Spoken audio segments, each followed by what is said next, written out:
Because he loves me, says the Lord, I will rescue him, I will protect him, for he acknowledges my name. He will call upon me, and I will answer him. I will be with him in troubles, and I will deliver him and honor him. With long life, will I satisfy him and show him my salvation. Yes, O Lord God, salamat. Salamat, Lord, sa iyong salita. Salamat, Lord, sa pagkabasa nito. At tunay nga, Panginoon, sa iyong dakilang kapangyarihan at karunungan, O Lord God, kami umaasa na kami, Panginoon, ay malilinawagan, Panginoon, sa gabi na ito, Lord God, patungkol sa iyong salita. Hayaan mo lamang na itago ako sa iyong likuran at nawa ang iyong Santong Espiritu, O Lord God, ang kasama namin na siya magtuturo, O Lord God. We acknowledge His presence, O Lord God. The Holy Spirit who knows us all, O Lord God.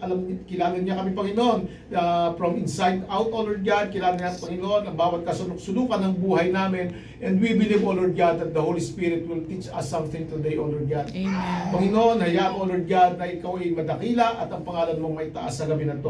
Panginoon, maraming salamat sa pangalan ni Jesus. Amen. Amen. Thank you, Lord. So, napakaganda. Actually, pag nagbabasa tayo ng Psalms, talagang nare-refresh talaga yung ating mga nagmamantika na kaluluwa. So, Malamig eh. Dapat talaga lagi dalas tayo nagbabasa ng Psalms para sa ganun nalalangisan yung ating kinakalawang na spirit. Amen, amen. So sabi nga dito sa Psalms 91, makikita natin, kung titingnan natin yung dyan sa verse na yan, kita-kita na yung mga benefits ng pagsunod sa ating Panginoon. Unang-una, because He loves me, diba? Because He loves me. Sabi kasi ang Panginoon nagsasalita dyan, because He loves me, I will rescue Him. So unang-una, i-rescue ka niya. Then sunod dyan, I will protect Him. So He will protect us. And for He acknowledges my name. Then sumunod, He will call upon me and I will answer Him. So every time na tayo tumatawag, talagang sasagutin niya tayo, and I will be with Him in trouble. So wala nang lalakas pa ng confidence kung alam mo na basta tumawag ka lang sa Kanya pag nasa trouble ka, sagot kita, di ba? Sabi gano'n ng Panginoon, I will deliver Him and honor Him. With long life will I satisfy Him and show Him my salvation. So himay-himay natin yung mga benefits na yan.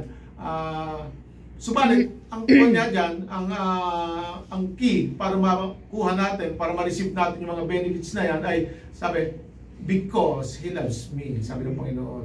So, kinakailangan mahalin natin ang Panginoon upang yung mga benefits na yan ay talagang maranasan natin, mag-manifest sa mga buhay natin.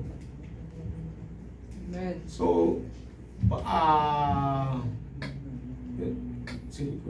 yan, John 14. So, sabi nga, sino ba or paano ba mahalin ang Panginoon? Kasi yun ang tanong minamahal ko naman si Lord pero bakit hindi ko pa rin nararanasan? So, ito ang sasabing totoong pagmamahal sa Panginoon. John 14 verse 21, whoever has my commands and obeys them, he is the one who loves me. He who loves me will be loved by my Father, and I too will love him and show myself to him. So, yun pala, kung talaga sasabi natin, mahal natin ang Panginoon, dapat sumusunod tayo sa kanyang mga commands. Dapat alam natin yung mga commands niya. Kasi kung sinasabi lang natin na mahal natin ang Panginoon, kilala natin ang Panginoon, and yet hindi naman tayo sumusunod, yun ang nararanasan ng mga tao na hindi natatanggap yung mga benefits na yun. Pero once na minahal mo si Lord, once na inala mo yung kanyang mga nais, yung mga will ng Panginoon sa buhay natin, talagang mararanasan natin yung mga, sabi nga, rumaragasang pagpapala. Rumaragasang pagpapala. So, ang key verse dyan is hindi lang you love Him, but you obey the commands of Him. You obey, He who loves me will be loved by my Father. Kasi pag sinabi natin mahal, sinusunod natin, di ba? At kilala natin. Kasi mahirap namang mahalin yung hindi mo kilala. So, sa tao, madalas yan, yung minamahal mo siya kahit hindi mo pag-ano kilala yung personality, kasi maganda, or kasi gwapo, minahal mo na, pero yung personality hindi pa. So, sa Panginoon, ganoon din. Marami nagsasabing mahal ko si Lord, pero hindi naman kilala at hindi alam kung paano mahalin. Pero yan, pinakita na sa atin, kung mamahalin natin siya, dapat mag-start tayo sa pagkilala sa Kanya and knowing the commands na nais niyang ating gawin. So tingnan natin yung unang benefits. The Lord is my rescuer and protector. So di ba napakasarap no, na alam mo kapag ikaw ay susuong sa isang panganib, mayroon kang protection, may protector ka, o kapag ikaw ay nagigipit, may protect sa'yo, at may magre-rescue sa'yo kung naliligaw ka. So yung binasa natin kanina, because He loves me, says the Lord, I will rescue Him. So sino ba yung mga nire-rescue? Yung mga makasalanan. Yung mga makasalanan, or yung mga nasa bingit ng panganib, yan ang mga nire-rescue, di ba? Or yung mga kinuha ng sindikato, kinidnap, di ba, nire-rescue yung mga yan, or yung mga nasalanta. So ang buhay natin parang ganyan eh. Kinidnap tayo ng kadiliman, hindi tayo makawala-wala dahil sa mga pinagagawa natin eh talagang talagang bihag na bihag tayo. Pero ni-rescue niya tayo. Ganun din naman yung mga problema dumarating sa buhay natin. Hindi lang bilang Kristiyano, bilang tao. Talagang maraming mga problema na akala mo wala nang katapusan, sunod-sunod na, di ba? Pagsubok dito, pagsubok diyan. Pero laging nandiyan ang Panginoon para mag-rescue. But the key is you have to love Him. Amen. Mahalin natin siya. And He will protect us against sa mga panganib. Poprotektahan niya tayo sa mga mas malala pa na kapag subukan o mas malala pa ng mga sitwasyon sa buhay. He will be the one to protect us. Sabi diyan, for He acknowledges my name. Kapag in-acknowledge natin siya. So paano ba i-acknowledge ang pangalan ng Panginoon? So yung hindi natin siya kinakahiya, kapag may mga natatanggap tayong pagpapala, ibigay natin sa Panginoon na glory to God, di ba? Hindi yung, pinaghirapan mo yan. Nagbalaki ang puhunan ko siya, para, di ba? Talagang practice ko talaga yan. Hindi, ang Panginoon talaga nagbibigay sa atin ng mga kakayanan, ang Panginoon nagbibigay sa atin ng karunungan, ang Panginoon nagbibigay ng kalakasan. So everything that we na-achieve natin o nagagawa natin, hindi dahil sa atin, kundi sa Panginoon. Kaya i-acknowledge natin siya na kumikilos siya sa ating buhay. Amen. Pag ganun talaga kahit naman siguro sa magulang, kapag gumagawa ka, tapos may mga honor, na-honor ka sa eskwelahan, nag-aral ka mabuti, pero kapag tinawag ng pangalan mo, ang pinasalamatan mo yung tatay mo, di ba? Matutuwa yung tatay mo. So, kahit anong hingin niya, kahit gusto niya Jollibee, ibibigay ka Jollibee. Gusto niya, di ba, iPhone 50 na ba? Oo. Hindi, tabi ba yun? Tabi. Cash daw, cash. So, ibibigay yan talaga. Kaya ang Panginoon, nalulugod. So, ganoon din, kami sa pag-parents natin nalulugod. Sabi nga sa Romans 31, sa second part, if God is for us, who can be against us? So God is for you. So paano magiging for you ang Panginoon? Kapag nakita niya na talagang ina-acknowledge mo siya, kapag nakita ng Panginoon talagang minamahal mo siya, He is for you. Kaya kahit anong suungin mo, kahit delikado, kahit kagipitan, kahit panganib, sasamahan ka niya.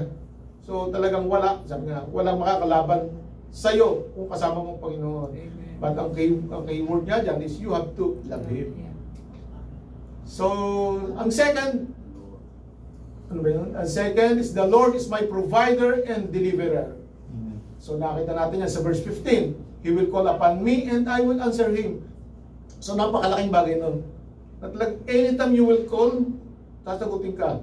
Dito, kapag tumawag tayo, sa ating mga kapag nag-message tayo, tagal nag-reply. Nag-message ng madaling araw, ating gabi na bago ma-reply yan. Pero si Lord hindi gano'n. Si Lord hindi gano'n talagang when He called me, sabi ng Panginoon, I will answer. Amen. Kaagad-agad, sumasagot siya. Kapag nanalangin tayo, sumasagot siya. Walang umuwi dito na hindi sumasagot ng Panginoon. Amen. But sometimes the answer is, prepare mo muna natin yung paglalagyan ng pagpapala ko. Amen. Kasi baka ibuhos ko sa iyo, butas pala yung lalagyan mo. Ayusin mo muna.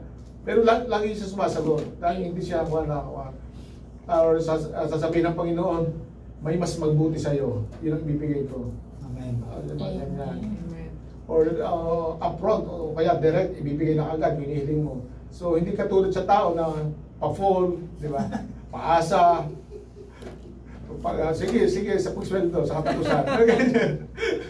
Nakailasweldo na, wala ba? Ewan ko, dito tapos, katapusan yun. Katapusan ng po, katapusan ng buwan. Hindi, buwan. Ng dekada. So he will call me and I will answer him. I will be with him in trouble. So sabi nga, especially sa mga panahon ngayon, talagang trouble times. So talagang, sabi nga, habang papalapit na yung end of age na yan ng ating Panginoon, yung pagbabalik ni Jesus Christ, talagang gumagrabe ang trouble. Bakit? Kasi nagdo-double time yan si Satanas eh. Gusto niya lahat ng mga nasa Diyos ay makuha niya. Yung mga nasa kanya, hindi na niya tinotrouble. Talagang happy-happy na sila. Happy-go-lucky na sila. Pero yung mga nasa Panginoon, yung mga umaaten sa gawain, yung mga talagang nag-tsatsaga sa pagsunod sa Panginoon, yun ang talagang inaagaw niya. Talagang binibigyan niya ng mga trouble. Pero sabi ng Panginoon, I will be with him in times of trouble. Sa Panginoon, nakasama pa rin natin. Kaya huwag tayong manangan sa sariling kalakasan at sa sariling katatagan. Dahil we don't know, baka double force si Satanas, di ba? So, but lagi natin i-acknowledge na kasama natin ang Panginoon. Especially in times of troubles. And I will deliver him, di ba? I-deliver niya tayo. And honor him. So yun ang maganda, yung akala lang natin siya lang ino-honor natin. But God also honors us. Especially mga faithful na talagang mga servant ng Panginoon. Kaya nga, yung ginagawa natin mga pagpapagal, sabi, di ba, hindi nawawalan ng kabuluhan niya. Talagang everything na lumabas, di ba, na salita, talagang hindi bumabalik ng walang kabuluhan yun. Talagang may nangyayari. So lahat, everything na ginagawa natin, efforts natin, yung pag-serve natin, mayroon yan. Mayroon kabuluhan. And He will honor us. Kung hindi nyo manararanasan sa ngayon, in God's time. Sabi nga kung tayo nabagsak, He will lift us up. Paano pa kung hindi bagsak? Lalo, He lift us up more. Diba? So talagang itatas niya talaga tayo. Kaya kung lang natin. Kapit lang, besh. Yung mga nasa trouble moments. Hebrews 13:5 says, keep your lives free from the love of money and be content with what you have, because God said, never will I leave you, never will I forsake you. So we say with confidence that the Lord is my helper. I will not be afraid. What can man do to me? Kasi talaga sa panahon sa ngayon, talagang yung pera na yung pinag-usapan, marami na yung natitisod, marami na yung napapadaan sa trouble, marami na yung bumabagsak sa mga pagsubok. Kaya sabi ng Panginoon, sabi dyan, keep your lives free from love of money. Although, hindi naman nakakonfine sa money lang, kasi iba-iba rin yung mga pinagdadaanan. Ang iba, love of lust, di ba? Mga sa lust, or love of fame, love of, ano mga, kasi depende yun sa desire natin eh.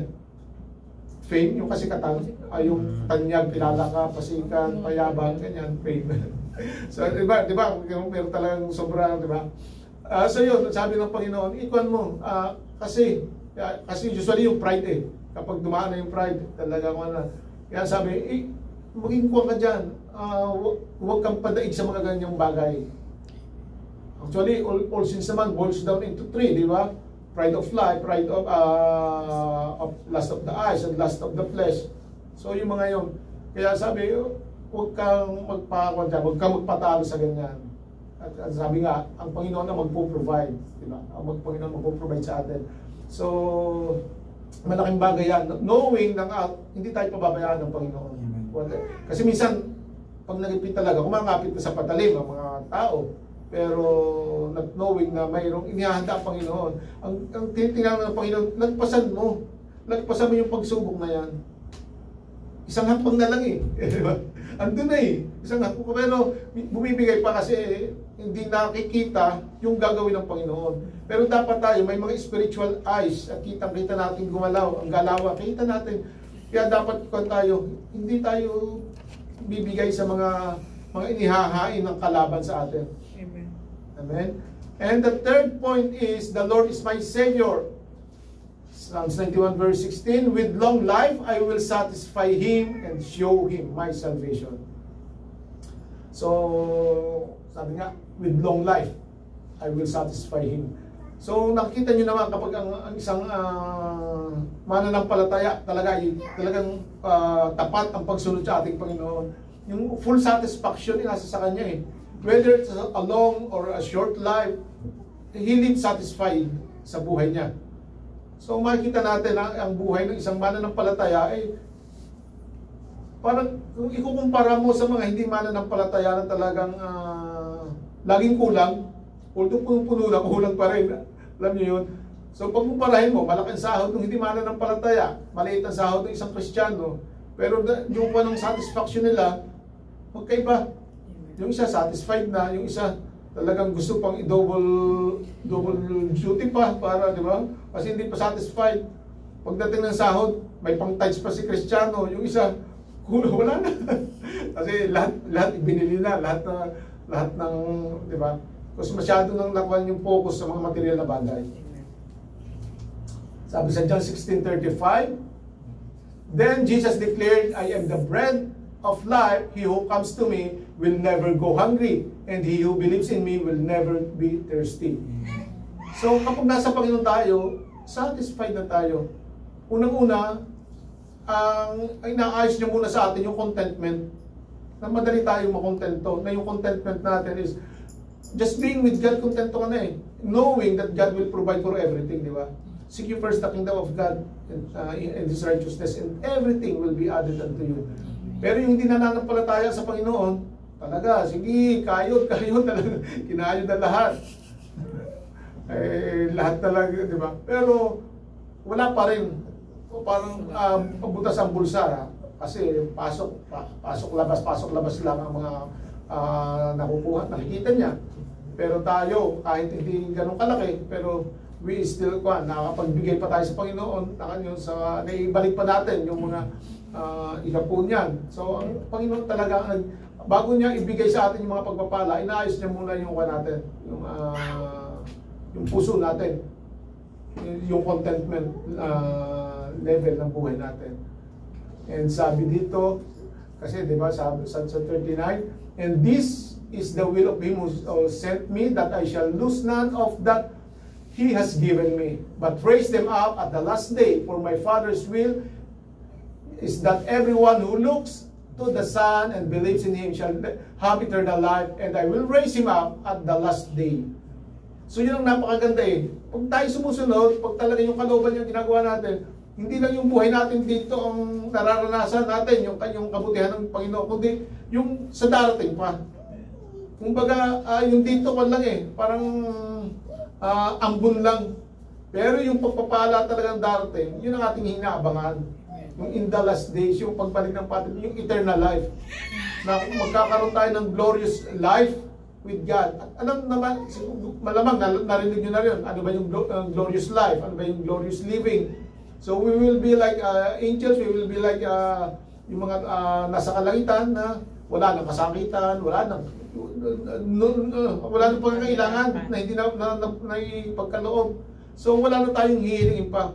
All joy, nandiyan na, puno ng pag-ibig, wala na tayong daramdamin, yung nararamdaman ng emosyon natin ngayon ng mga paghihirap at sakit, wala na yan. We will not be looking for love kasi tayo na yung love. So we will not be looking for things kasi hindi natin kailangan.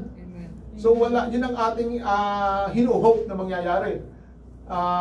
Kung hindi ka naniwala ngayon sa Panginoon, hindi ka sumunod sa ngayon sa Panginoon, walang eternal life with God.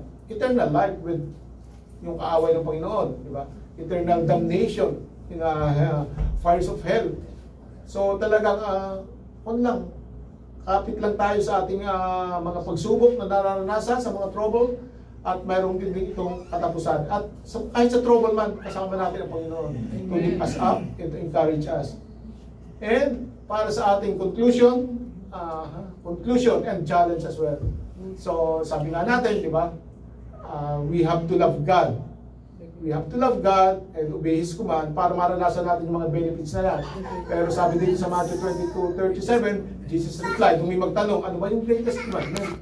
Ano ba yung pinakadakilang utos? Ang sabi dito, Jesus replied, love the Lord your God with all your heart and with all your soul and with all your mind. So, ang sabi niya ng Panginoon, love. It's a command by God. Hindi siya nakiusap. Mahalin niyo naman ako. Please love me. Ganyan. Hindi. Love. So, no other options. Love. So, mahalin natin. At ang pagmamahal na yan, with all your heart. So, pag sinabi natin with all your heart, sa Kanya yung buong puso. Sa Kanya yung buong puso natin. Hindi sa mga bagay or hindi sa mga tao. Siya yung number one. So, pag sabi natin number one, hindi si Mrs., hindi si Mr., hindi yung mga anak, si Lord ang number one. Amen. Pwede number two, si mga spouse natin. Amen. So kapag minahal natin sila, dapat mas kilala natin si Lord kaysa sa asawa natin. Kapag kilala natin ang asawa natin, tumataas ang boses. Ako, nanginginig na tayo. Paano? Dapat mas kilala natin si Lord. Kasi si Lord, nakakakilos siya sa buhay natin. Depende sa kung paano natin siya kilala. If you know that God is a great provider, He will provide for you. If you know that God is love, you will feel the love. Amen. If you know that God is gracious, He is very gracious. Yung grace niya sa'yo talaga bumubuhos. Kaya sa mga tao, limitado lang ang pagkilos ng Panginoon kasi limitado lang yung alam natin. Ilang bang attributes or character ng Panginoon ang kilala natin? Ninyo. Lalagpas ba sa 10? Napakarami niya. Kaya kung gusto niyo maranasan pa, yung napakarami pa na pagkilos ng Panginoon sa buhay natin, mas kilalanin niyo pa. Kasi mas marami pa siyang magagawa kaysa sa nalalaman natin at hinihiling natin. Amen. So, dapat mahal natin siya with all our heart. Hindi lang si Mrs. at si Mr. ang talagang kinikilala natin. Na pag tumaas na ang kilay, alam na, kilala na. Ibig si Lord, ano ba makilala pa natin sa Kanya? Sabi, with all your soul. So, yung soul natin, dapat sa Panginoon lang. So, and with all your mind. So, yung mga mind natin, hindi yung nandito, pero ang isip, andun. Nandito, pero ang isip, nandun sa anong level na nung kanyang nilalarong games. Yung naiwang games, nakahang. Or anong series na, yung pinapanood. Pero andito, di ba? So with all your mind, sa Panginoon pa rin. And this is the first and greatest commandment. So once we have that, once we can do that, the benefits of the Lord ay talaga may mararanasan natin. Pero ang tao, mahilig sa mahilig sa, di ba, pinagkaloob na, humiling ka na, ibinigay na. O mamaya, may hihiling ka na. Lord, pwede ba, may dagdag, may hirit pa, may hiling pa. Si Lord meron din, sabi dito. And the second is like it. Love your neighbor as yourself. Amen. So mahalin natin ang mahal natin si Lord, number one, lahat. Ang buong puso at kaluluwa at pagkaisip. Pero sabi niya, love your neighbor as yourself as well. Amen. So yung mga tao, mga kasama natin, ay mahalin natin as level ng desin ng pagmamahal mo sa sarili mo. If you know na ayaw mo ng ganyan, di ba sabi nga, do unto others what you want others do unto you. Di ba? So dapat ganun din. Kung ano yung gusto mo sa sarili mo, yun din ang i-provide mo sa iba. Hindi yung may iba kang standard para sa'yo. So ganun ang natin. Dapat mahalin natin ang ating kapwa ng kaparehas ng pagmamahal at pag-iingat natin sa ating mga sarili. So that's an additional na pinagkasabi ng ating Panginoon. Kaya dapat mahal natin ang bawat isa, especially sa church. Amen. Dapat wala ng galitan, tampuhan, tarayan. Ano pa ba? So, sa church, talagang magkakapatid. Amen. At mahalin mo, ituring mo bawat isa na ikaw yun. Because anak din siya ng Lord. So, yun. Amen? Amen. Amen. Let's close this in prayer.